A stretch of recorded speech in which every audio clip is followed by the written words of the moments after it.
Hi there, my name is Diane Casoto and I'm part of MAD PD, Making a Difference Professional Development for Teachers. I'm going to be talking about how to take your class global using Skype, Google Hangouts, and Flipgrid. So I'm going to go ahead and share my screen and we'll get started.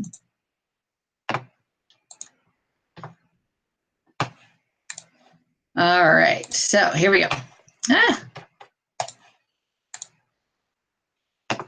So this is at the bottom left, you have the URL so that you can access information, because I have several links in there of things that you can use to get started. So just a little bit about myself. I am a Google Level 1 and 2 certified educator, as well as certified MIE. I am a Flipgrid ambassador and certified Flipgrid educator. I did present last year at the MAD PD online conference, which really did a lot for me and for many of my friends. I have been an elementary teacher for over 20 years. You have a link to my blog, Forever a Learner, where I talk about what's going on in my classroom and things that you can do to enhance yours, as well as my class website and my email information. If you have any questions about anything you see today or just kind of want to chat, you can reach me at Twitter or at my email at any time. So one of the ways that I've used any of these online platforms such as Skype and Google Hangout, and as well as Twitter, is through guest speakers. Finding experts in various fields. I know my kids have watched recently, we watched Henry Winkler talk about his series having to do with a boy with dyslexia, and they were able to tweet out and get questions from Henry, Mr. Winkler, and his writing partner. We've also watched the beginning of a graphic novel with Greg Grunberg, and the kids got to see that in depth of what happened with that. And the fact that they could ask specific questions to those authors. I had an architecture club last year, and we found an architect who is working in Washington, and he was able to tell us a little bit more about himself and what he does, and then answer my students' questions. And that was really cool. We were able to do a Skype through that.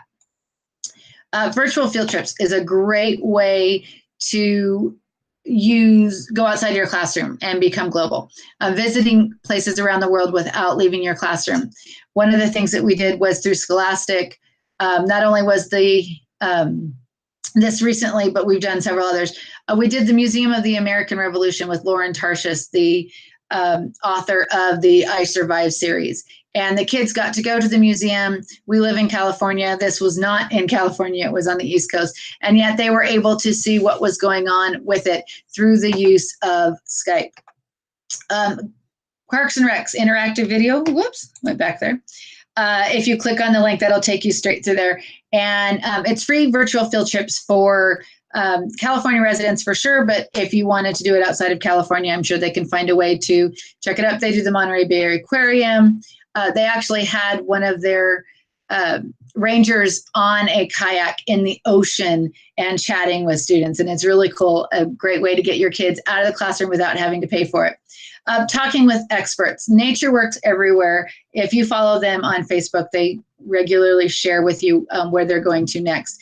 My students have checked out the rainforest of Borneo, the Amazon in Peru, the pandas of China. We went and saw the sharks in Long Beach. And the whole time they're interacting through Skype with these people, they're sending chat messages and they're tweeting out and they're getting their questions answered, which a lot of times you can't do unless you can go to these specific places. And I don't know about you, but I certainly don't have money to go take my class to see the pandas of China, but they were able to do that through the magic of Skype and Google Hangouts. One of the things that my class is really big on is mystery Skypes or mystery Hangouts. We have connected with classes in Australia, and all over the United States. Because I teach 5th grade, we tend to stick to the 5th grade curriculum of learning what their states are. And we're able to find out what other is going on in other states by trying to guess where they're located. And my students have learned geography a whole lot faster by doing these mystery Skypes. And then we get to share a little bit about our classroom, our school, and our state with its other locations. If you're in a primary classroom and your kids aren't ready to figure out the states by capitals and the Rocky Mountains and where they're located, or geography around the world, another thing you could do is mystery numbers or mystery animals. And so it's the same basic idea where you ask questions and you get to find out what they're trying to figure out, like, does it have 2 legs or no legs or 4 legs, or, it's a number that's an even or odd number. And so if that's something that you're interested in, definitely check out the mystery Skype information online. And the Google Hangouts is the same thing. And you just connect through the Google Plus community, connected classrooms. And here is, if you click on the link, if you have my presentation, you can see one of our mystery Skypes in action. And this just gives you a thought of what the students are doing. Possible questions for if you're doing the mystery Skype are right here. But again, it really is all up to you. I found that random questions sometimes can eliminate a lot of information. My class came up with do you have an NFL team? And the first year we did that, it was amazing how many states we could knock out as long as we had a class of NFL fans. This year we didn't have as much, and they tried to use that question and it wasn't as effective. But because the other class had used it, they found that it really worked for them because they knew what they were looking for. You can connect Skype through a Chrome extension or downloading Skype onto your computer. And then Google Hangouts has their link there as well. One thing new that I've started this year is the Flipgrid series. And there's a couple different things on here. The first one is the Explorers series with the aquarium, and you can click on the link to find that information. Something that was just recently started is something called Grid Pals. And it's all about connecting with other classrooms for like pen pals for the 21st century. My class just started this, and we connected with a class in Washington State. And we started with just the get to know you and everybody interacting back and forth. And then now we're actually giving arguments for or against using fidget spinners in the class. And the kids had to read articles, they had to find evidence, and then they shared through Flipgrid what is going on. And we're waiting for the other class to share back so that we can have a debate with kids that have read the same information, but they're not in our school. And we can up that critical thinking activities that we've been doing in the class. The other thing I wanted to show you on Flipgrid is once you sign in, they have up here, I'm showing you at the top, the connections link. And there are so many different ways you can connect with classes around the world.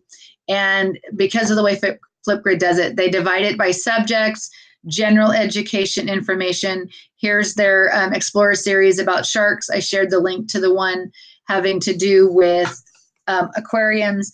And it's all different age levels. So you can pick something that means specifically to your subject, or you can pick in general. And there's just so much that you can access and get your kids speaking, bringing out those quiet kids in the back that have a lot to say, but really never get the chance to say it, or just kind of up what they can do outside of your classroom.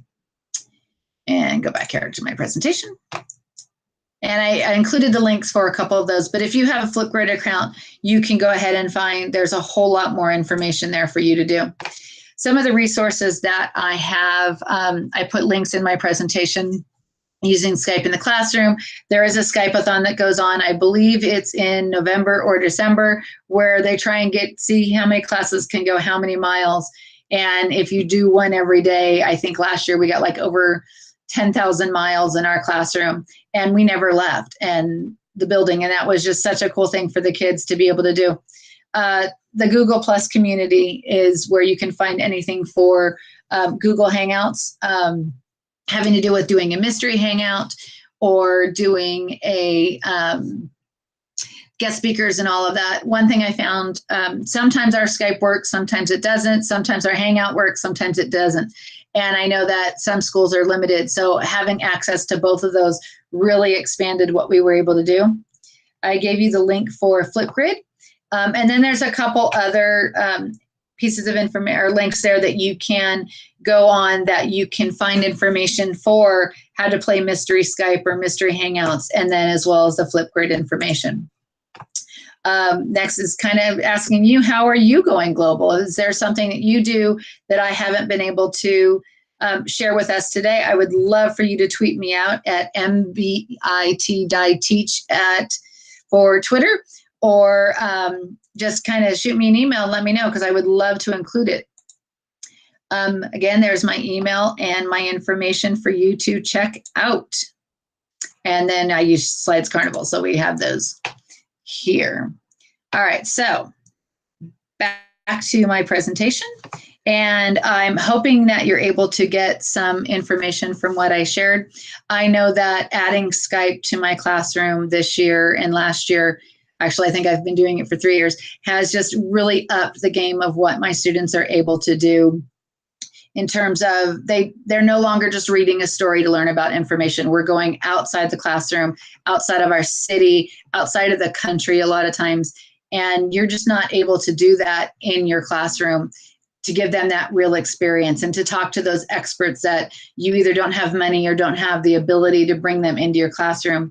And students really need to have this experience to be able to understand the reading. When they read or when they learn social studies or even math, whatever they're doing, they have to get out of the classroom to understand it. And Skype and Hangouts and Flipgrid has made that accessible in your classroom. And I highly encourage anyone who has that ability to do any of those three to really expand what they're doing for their students. Again, if you have any questions, please tweet me at mbit.teach on Twitter, or email me at diane.casoto@simivalleyusd.com. And thanks for watching. Have a great day.